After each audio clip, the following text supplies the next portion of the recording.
Hare Krishna everyone, welcome back to my channel. So সকাল সকাল ব্লগটা স্টার্ট করছি। সিম্পল একটা বেসিক ছোট্ট একটা ব্লগ হবে। সকাল সকাল উঠে স্নান টান করে নিয়েছি, আমার পুজো পাঠ কমপ্লিট। আর আজকে হচ্ছে 10 তারিখ, আজকে শ্রাবণ মাসের চতুর্থ সোমবার। সো বাবার মাথায় জল ঢালা হয়ে গেছে, এবারে রেডি হব, দেন বেরোবো। আজকে আমি, সঞ্চিতা আর বহু বছর পর আজকে আমাদের একটা কলেজের ফ্রেন্ড শম্পা, ও আসছে। ওর বাড়ি হচ্ছে সন্দেশখালির ওখানে। সো মানে টুকটাক আমাদের ফোনে কন্ট্যাক্ট আছে, বাট আসাটা ওর অ্যাকচুয়ালি এখানে হয়ে ওঠে না আর কি খুব একটা। তো বহু প্ল্যান হয়েছে এর আগেও যে আসবে আসবে না, এই করে করে ওর আর আসা হয় না। তো যাই হোক, ফাইনালি ও কালকে রাতে এখানে এসছে, মানে মধ্যমগ্রামে এসছে। তো আজকে আমরা সবাই ঠিক করলাম যে তাহলে কাছাকাছির মধ্যে দক্ষিণেশ্বর মন্দির। তো ভালোই হলো, আজকে শ্রাবণ মাসও আছে, বাবারও দর্শন হয়ে যাবে, সাথে মায়ের দর্শন হয়ে যাবে। আর ওর ভোগটা খাওয়ার খুব ইচ্ছে ছিল দক্ষিণেশ্বরে। তো বললাম ঠিক আছে, তাহলে সময় মানে আজকে একটু দক্ষিণেশ্বর থেকে মায়ের দর্শন করে আসি। তো সকাল থেকে ওয়েদারটা বেশ ভালো, মেঘলা আছে, যাতে বৃষ্টিটা না হয় আর খুব যাতে রোদ না ওঠে সেটাই চাইছি। আর আজকে সোমবার, জানি না ভিড় হবে কি হবে না, কোনো আইডিয়া নেই। তো যাই, আপাতত স্নান টান কমপ্লিট। বাড়িতে আমার বাবার সেবা দেওয়াও হয়ে গেছে, ছোট্ট করে শেয়ার করে দিচ্ছি তোমাদের সবটা। সো এইভাবে আজকে দিনটা শুরু করছি। আর আজকে শাড়ি পরবো, ওরা দুজনেই বললো যে আজকে শাড়ি পর। তো ভাবলাম ঠিক আছে চলো শাড়ি পরি, সবাই যখন পরছে আমিও পরে নিই। তো চলো, ছোটো ছোটো করে ভিডিও শেয়ার করছি তোমাদের সাথে। তো আজকে ছিল শ্রাবণ মাসের চতুর্থ সোমবার। আমার ঘরের ঠাকুরকেও কিন্তু সুন্দর করে সেবা দেওয়া হয়ে গেছে। ওকে, সো আমি রেডি হয়ে গেছি। সো রিসেন্টলি আমি কানেরটা কিনেছিলাম, সেই কানেরটা পরেছি। আর এই রেড সফট ঢাকা এটা পরে দিয়েছি। তো যাই হোক, চুলটা ডেফিনেটলি বাঁধবো, বিকজ বাইরে প্রচণ্ড গরম। তো কেমন লাগবে অবশ্যই জানিও। চুলটা বেরোবো, তারপর ওখানে গিয়ে একটু খুলে ছবি টবি তুলবো, তেল মারবো।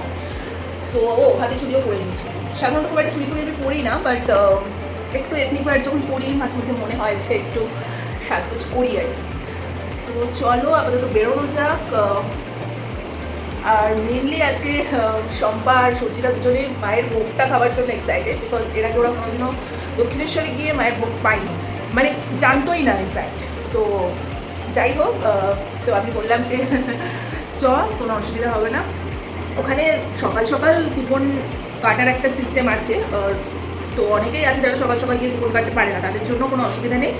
তোমরা যে টাইমেই যাও না কেন, ওখানে 1টা থেকে 1:30টার সময় ভোগ দেওয়া স্টার্ট হয়। যাদের কাছে কুপন থাকে তাদেরকে আগে ঢুকিয়ে দেয়, যাদের কাছে কুপন থাকে না তারা তারপরে ঢুকে। বাট ভোগ সবাই পায়, ঠিক আছে, 100 টাকা করে টিকিট। তো যারা কুপন কাটছে তাদেরও 100, যারা পরে যাচ্ছে তারাও 100 টাকা করেই টিকিট কাটছে। তো 1টা থেকে 1:30টার সময় ভোগটা দেয়। আর মন্দিরের গেট 12টা সাড়ে 12টা পৌনে 1টা ওরকম নাগাদ বন্ধ হয়, তোমরা সবাই জানো। যারা জানো না তাদের জন্য ইনফরমেশনটা দিয়ে থাকলাম। সো চলো আপাতত রেডি হয়ে গেছি, এবার বেরোই। নট ব্যাড, খারাপ খুব একটা লাগছে না আই থিঙ্ক সো। সো চলো বেরোনো যাক। তো চলো, আজকে যথারীতি রেডি হয়ে এখন বেরিয়ে পড়েছি। আর বহু বছর পর আজকে আমরা সবাই আবার স্কাই ওয়াক দিয়ে দক্ষিণেশ্বর টেম্পলে যাচ্ছি।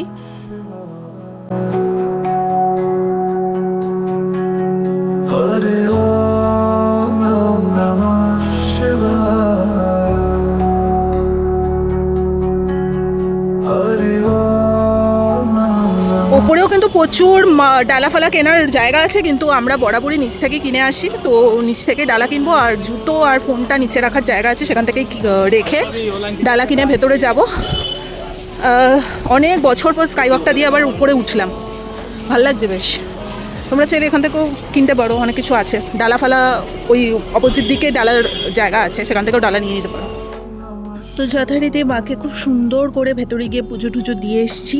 তো আজকে লাকিলি যে শ্রাবণ মাসে এসছি বলে আমরা বাবার মাথায় জলও ঢালতে পেরেছি এবং অনেকখানি সময় বাবার সাথে কাটিয়েছি ভেতরে, এবং ভোগ প্রসাদ পেয়েছি। সঞ্চিতা এবং শম্পা তো ভীষণ খুশি, বিকজ ওরাই ফার্স্ট টাইম মায়ের ভোগ পেলো দক্ষিণেশ্বরে। ওরা তো বলছে ভীষণ ভালো, মানে ভোগের স্বাদই অন্যরকম।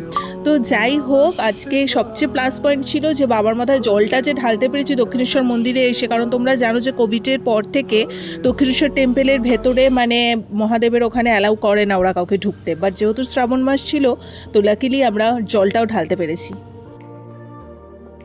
তো যাই হোক, তারপর আমরা বাইরে বেরিয়ে একটু তিনজনে মিলে রিলস করছিলাম। শম্পাকে বোঝাচ্ছি, শম্পা তো ক্যালানে মদন, ও বুঝতেই পারছি না কীভাবে রিলস করবে। তো এই নিয়ে তো প্রচুর খিল্লি হয়েছে। তো যাই হোক, কোনো রকমে একটু তিন বান্ধবী মিলে রিলস করলাম। এটাই শম্পা, যার সাথে আজ থেকে মানে মোটামুটি 7-8 বছর হয়ে গেল মানে দেখা সাক্ষাৎ নেই। সেই কলেজে লাস্ট মনে হয় যখন আমরা রেজাল্টের সময় গেছিলাম তখনই দেখা হয়েছিল। আজকে ট্রিট দিচ্ছে শম্পা রানী। তুই খাচ্ছিস তো? তুই খাবি তো? তুই কি খাওয়াচ্ছিস? খাওয়াচ্ছেটা কি? ইয়েস, আমি খাওয়াবো। ওকে, তাহলে একটা দামি দেখে নিতে হবে।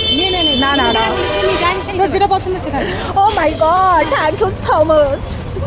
না, আইসক্রিমে আমার কোনো না নেই। তো টোটাল 7-8 বছর পর সেই দেখা, ফোনে কন্ট্যাক্ট আছে, কিন্তু ও যেহেতু সন্দেশখালি থাকে তো সবসময় ওর এখানে আসাও হয়ে ওঠে না। আর ও বহুবার বলে ওদের ওখানেও আমাদের যেতে, আমাকে আর সঞ্চিতাকে, কিন্তু আমাদেরও যে ওঠা হয় না। তো যাই হোক, এই ছিল ছোট্ট একটা তিন বান্ধবী দক্ষিণেশ্বর ভ্রমণ। যদি ভালো লেগে থাকে লাইক কমেন্ট শেয়ার সাবস্ক্রাইব করে দিও। তো কালকেও বেরোচ্ছি আমরা, কালকে খুব সুন্দর একটা জায়গাতে যাব, পানিহাটিতেই খুব সুন্দর একটা মন্দিরে। সেই ভিডিওটা কালকে তোমাদের সামনে নিয়ে আসছি।